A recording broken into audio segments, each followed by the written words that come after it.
Imagine a band that conquered the entire world, selling out massive stadiums, moving millions of records, and building an unstoppable cultural empire, suddenly watching everything crumble to pieces because of a single, bizarre artistic choice. In 1981, Kiss did the unthinkable. They didn't just release a disappointing record. They unleashed a project so completely detached from their identity that it utterly destroyed their hard-earned reputation, alienated their global fan base, and forced them to cancel an entire tour. That album was Music from the Elder, an unmitigated disaster that remains one of the most legendary self-inflicted wounds in the history of rock and roll. To truly understand how this catastrophic failure occurred, we have to look back at the exact moment the wheels began to fall off their massive rock and roll machine, starting in the late 1970s when the band was at the absolute peak of their global commercial power. By 1978, Kiss was not just a rock group, they were a multi-million-dollar industry. Gene Simmons, Paul Stanley, Ace Frehley, and Peter Criss were household names, protected by iconic comic book makeup and a relentless marketing machine that sold everything from lunchboxes and comic books to Halloween masks and action figures. They had just released their landmark live album, Alive 2, and followed it up with a historic marketing stunt where all four members released individual solo albums on the exact same day. While this demonstrated the staggering scale of their popularity, it also sowed the first real seeds of internal division. The solo albums exposed deep creative differences within the group, with each member pulling in a completely different stylistic direction. More importantly, it gave them a taste of independence from one another, creating personal frictions that would soon explode in the recording studio. The real trouble began in 1979 when the band gathered to record their next collective studio album, Dynasty. Sensing the shifting tides of the music industry, management and their record label, Casablanca Records, pressured the band to modernize their sound. The result was a dramatic shift toward disco and polished pop rock, epitomized by the massive hit single I Was Made for Lovin' You. While the song became a global commercial success and introduced the band to a completely new audience, it severely alienated their core demographic of hardcore rock fans. These dedicated followers, who had spent years worshiping the band's gritty, guitar-driven anthems, felt completely betrayed. They saw their leather-clad rock heroes trading heavy riffs for dance beats, synthesizers, and mirror balls, signaling a dangerous departure from the raw energy that defined the early Kiss identity. The situation deteriorated even further in 1980 with the release of Unmasked. If Dynasty was a step toward pop, Unmasked was a full-blown leap into radio-friendly power pop. The album completely stripped away any remaining heavy rock edge, featuring hyper-polished production, clean acoustic guitars, and sugary vocal hooks. The music was so soft that it completely failed to capture the interest of the American public, causing their domestic record sales to plummet dramatically. The backlash was so severe that the band decided to cancel the entire American leg of their supporting tour because ticket demand was practically non-existent.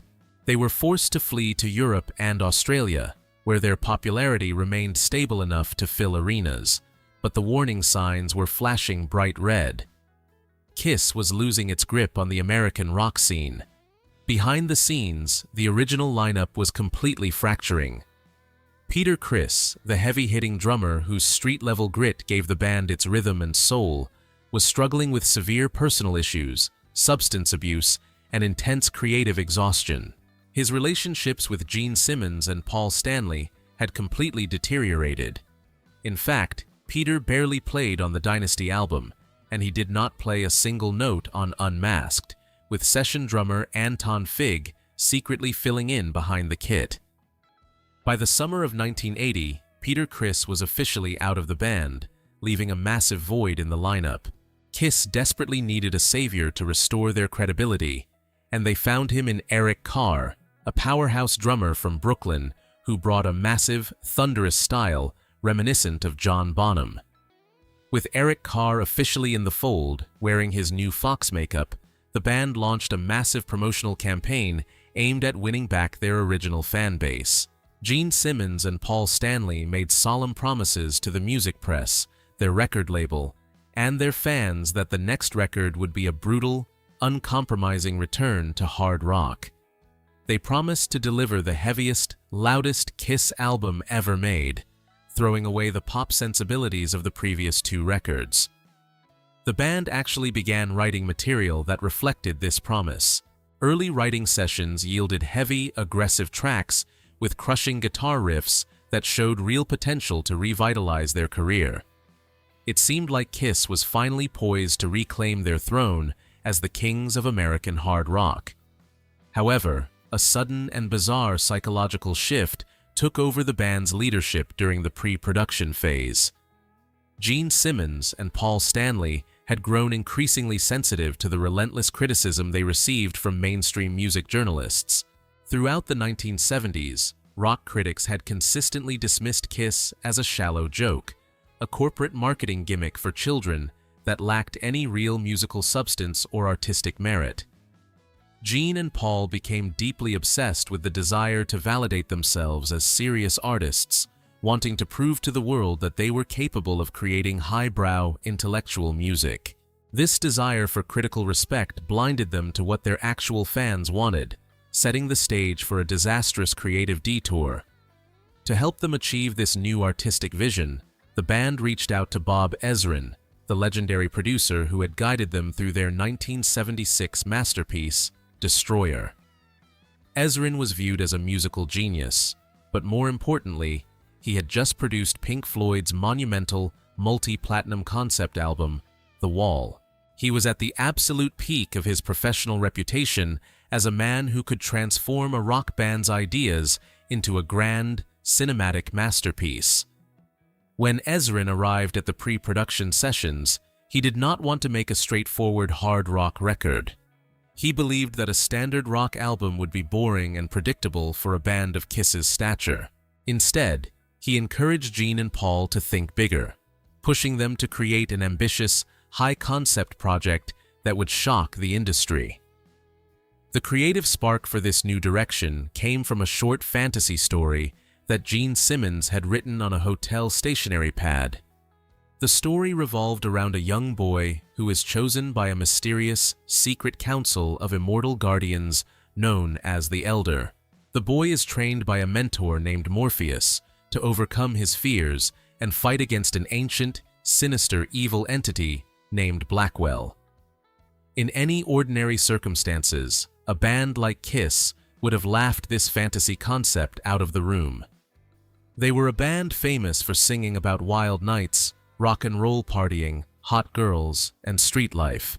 But under the influence of Bob Ezrin, and driven by their own desperate craving for intellectual validation, Gene and Paul embraced the concept completely. They decided that Kiss would record a progressive rock concept album based on this medieval fantasy tale. There was only one major obstacle standing in the room, and his name was Ace Frehley. The lead guitarist was the only member of the original lineup who kept his feet firmly planted on the ground. Ace possessed a natural understanding of what the core Kiss fan base wanted, and he knew instantly that a progressive rock concept album about medieval knights and secret councils was complete commercial suicide. Ace fought violently against the direction of the project during band meetings. He repeatedly told Gene, Paul, and Bob Ezrin that they were making a catastrophic mistake, pleading with them to stick to the original plan of making a heavy rock record. However, Ace was consistently outvoted 2-1, with Bob Ezrin acting as the tie-breaking authority who sided completely with Gene and Paul's grand artistic delusions. Frustrated, alienated, and deeply resentful of being ignored, Ace Frehley refused to travel to Toronto or New York to record alongside the rest of the band. He chose to remain isolated at his home studio in Wilton, Connecticut, which he called Ace in the Hole Studios. He demanded that the multi-track master tapes be mailed to his house so he could record his lead guitar parts completely alone, far away from the tense atmosphere of the main sessions. This geographical and emotional separation severely damaged the cohesive energy of the recording process. When Ace would mail his completed guitar solos back to the main studio, Gene, Paul, and Bob Ezrin would frequently reject them, alter them, or mix them down so low in the final track that they could barely be heard, fueling Ace's growing desire to quit the band permanently. The atmosphere in the main recording studios was incredibly chaotic and dysfunctional. Bob Ezrin was dealing with severe personal struggles and substance issues during this exact period, which deeply affected his emotional stability, his patience, and his focus. He ran the recording sessions like a strict, tyrannical military camp, frequently yelling at the band members and demanding perfection. The tension between the personalities was reaching a boiling point. Ace Frehley was so furious with how his creative input was being systematically erased that during one heated phone argument, he reportedly threw a master tape against a studio wall in a fit of rage. Meanwhile, the band began looking for outside literary help to flesh out the complex narrative lyrics of the album. In one of the strangest and most unpredictable collaborations in the history of rock music, Kiss hired avant-garde rock icon Lou Reed to help write lyrics for the project. Reed, famous for his gritty, dark poetry with the Velvet Underground, was the absolute antithesis of Kiss's theatrical commercialism. Yet, he co-wrote 3 songs for the album, including Mr. Blackwell, Dark Light, and the ballad A World Without Heroes. While Reed's involvement added a layer of bizarre prestige to the credits, it did nothing to make the songs sound like genuine Kiss music. The tracks began to drift further and further away from driving guitar riffs, replaced instead by delicate acoustic passages, woodwinds, synthesizers, and elaborate vocal arrangements that felt completely unnatural for the group. When you examine the musical arrangements that made the final cut of the album, the departure from the classic Kiss formula is absolutely staggering. A song like Just a Boy featured Paul Stanley singing in a soaring operatic falsetto over gentle acoustic guitars, sounding much more like a Broadway theatrical production than a stadium rock anthem. To make the project feel even more epic and cinematic, the band brought in the American Symphony Orchestra and St. Robert's Choir to record sweeping orchestral backdrops and angelic choral harmonies. Eric Carr, who had joined the band expecting to unleash his thunderous, heavy metal drumming style, found himself forced to play restrained, intricate, and heavily syncopated patterns that completely neutered his natural power and aggression. The self-destruction of the band's identity was not limited to the musical grooves of the vinyl. It completely consumed their legendary visual brand. For the first time in their entire career, Kiss made the radical decision not to feature their faces or their iconic makeup on the front cover of the album. Instead, the artwork for Music from the Elder consisted of a stark, minimalist photograph of a hand reaching out to grasp a heavy, antique wooden door knocker. To the average fan browsing through a record store in late 1981, the album did not look like a Kiss record at all. It looked like the soundtrack to a historical film or a progressive classical piece, completely hiding the identity of the product from consumers. If a fan was brave enough to open the gatefold jacket of the vinyl, they were treated to an even greater visual shock. The band had completely transformed their physical appearance. They had cut their long, wild rock and roll hair into short, styled crops that looked more like new wave pop stars than heavy metal icons. They abandoned their classic leather outfits, silver studs, and towering platform boots in favor of bizarre, sleek, neo-futuristic tunics, sashes, and cloth headbands. They looked completely unrecognizable, stripping away the larger-than-life superhero personas that had made them international icons. It was a visual betrayal that mirrored the musical betrayal inside the grooves. When the executives at Casablanca Records finally received the completed master tapes from Bob Ezrin, absolute panic swept through the corporate offices. The record label realized immediately that they had a monumental commercial disaster on their hands. The narrative structure of the concept album was incredibly confusing. The music was completely uncommercial, and there was no obvious radio-friendly hit single to promote. In a desperate, last-minute attempt to salvage the project before manufacturing began, the label executives decided to completely alter the track sequencing for the North American release. They threw out the chronological order of Gene Simmons' concept story and placed the heaviest track, The Oath, right at the beginning of the side one, followed immediately by the ballad, A World Without Heroes. This frantic corporate intervention completely destroyed the narrative continuity that Gene, Paul, and Bob Ezrin had spent months meticulously constructing in the studio. By scrambling the tracks to put potential singles first, the record label made the underlying concept story even more incoherent and impossible to follow for anyone attempting to understand the plot. The international versions of the album maintained a different track order, creating widespread global confusion about what the definitive version of the album was supposed to be.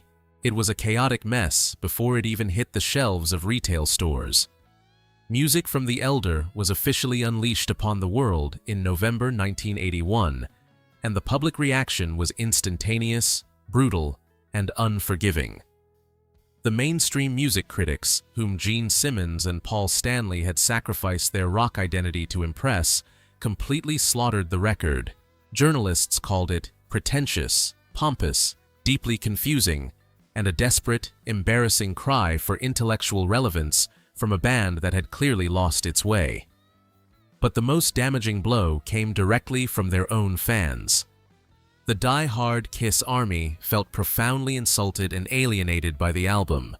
They wanted raw energy, heavy guitar solos, and anthems about teenage rebellion, not medieval concept pieces featuring orchestral strings, woodwinds, and falsetto vocals about mystical boys.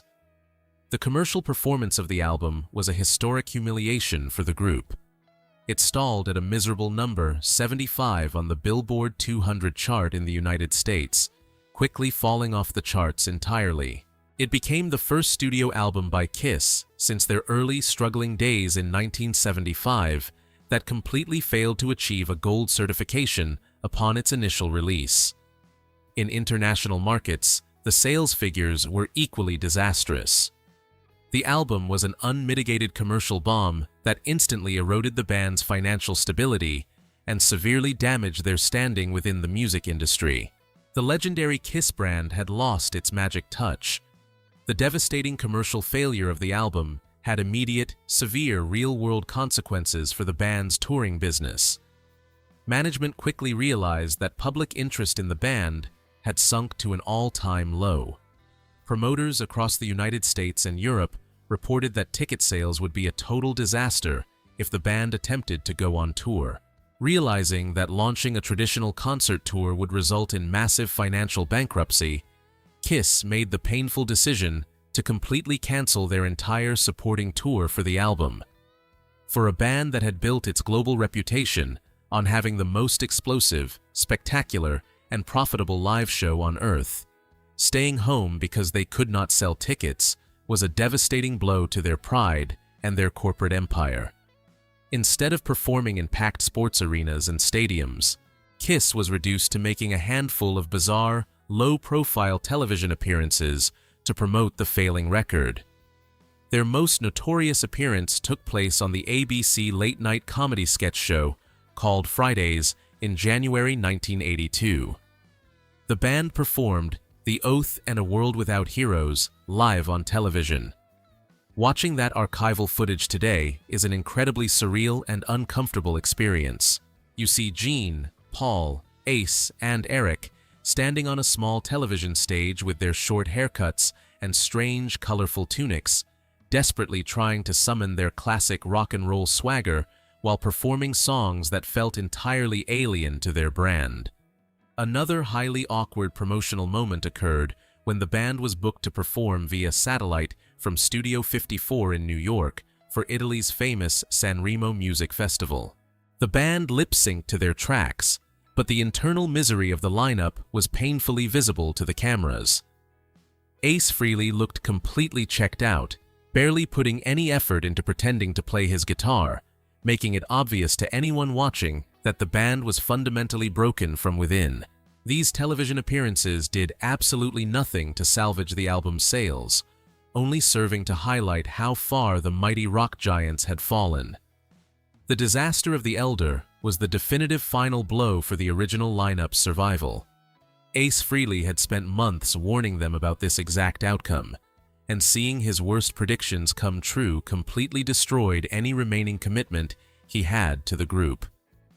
He was completely finished with Kiss. Although he appeared with the band for a few more mandatory promotional obligations throughout 1982, including filming promotional videos and appearing on European television, Ace had effectively quit the band during the immediate aftermath of the recording sessions. He refused to participate in recording new heavy tracks for the international compilation album Killers, and he did not play a single note on their next studio project. The departure of Ace Frehley left a massive permanent void in the band's sonic architecture and visual identity. He was the rock and roll heart of the group, the member who kept them grounded in raw street energy. His exit marked the official end of the classic 1970s era of Kiss, forcing Gene Simmons and Paul Stanley to rely on a revolving door of replacement guitarists to keep the band alive. The damage to the Kiss brand was so severe and profound that it would take years of intense, desperate work to recover any semblance of their former glory. In late 1982, realizing the catastrophic magnitude of their mistake, Gene and Paul attempted a rapid course correction. They went back into the studio and recorded Creatures of the Night, an incredibly heavy, aggressive, and brilliant heavy metal album that featured some of the most powerful drum sounds and guitar riffs of the decade. It was exactly the album they had promised to make a year earlier. However, the public trust had been completely broken by the disaster of The Elder.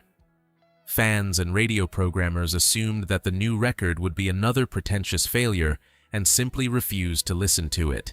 As a result, Creatures of the Night bombed commercially upon its release, despite being a certified heavy metal masterpiece, proving that reputation is incredibly easy to destroy, but agonizingly difficult to rebuild. It was not until 1983 that Kiss finally managed to break the spell of failure and save their career from total extinction. Realizing that the makeup and the classic personas had become a liability associated with their recent failures, Gene Simmons and Paul Stanley made the ultimate radical decision to finally strip away their iconic face paint and reveal their true faces to the public for the first time on MTV. This dramatic unmasking coincided with the release of the Lick It Up album, which successfully repositioned Kiss as a sleek, modern hard rock band suited for the 1980s hair metal boom. The unmasking gimmick successfully captured the public's curiosity and allowed them to slowly rebuild their financial empire. Today, music from The Elder occupies a highly unique, controversial, and fascinating place in the history of rock music. Over the decades, the album has developed a very passionate, dedicated cult following among hardcore Kiss collectors and progressive rock enthusiasts who appreciate its bizarre ambition, unique sonic textures, and dark atmosphere. Tracks like A World Without Heroes and Under the Rose are now viewed by some as fascinating hidden gems in the band's massive catalog. However, when viewed through a purely objective historical lens, the album remains an ultimate textbook example of what happens when a legendary band loses touch with its core identity, its audience, and its strengths. It was the album that systematically destroyed the legendary reputation Kiss spent a decade building, proving that even the biggest rock stars in the world are only one bad decision away from total collapse. If you love deep dives into rock history and want to uncover the real, raw stories behind your favorite bands, make sure to hit that subscribe button right now to support the channel and never miss an episode.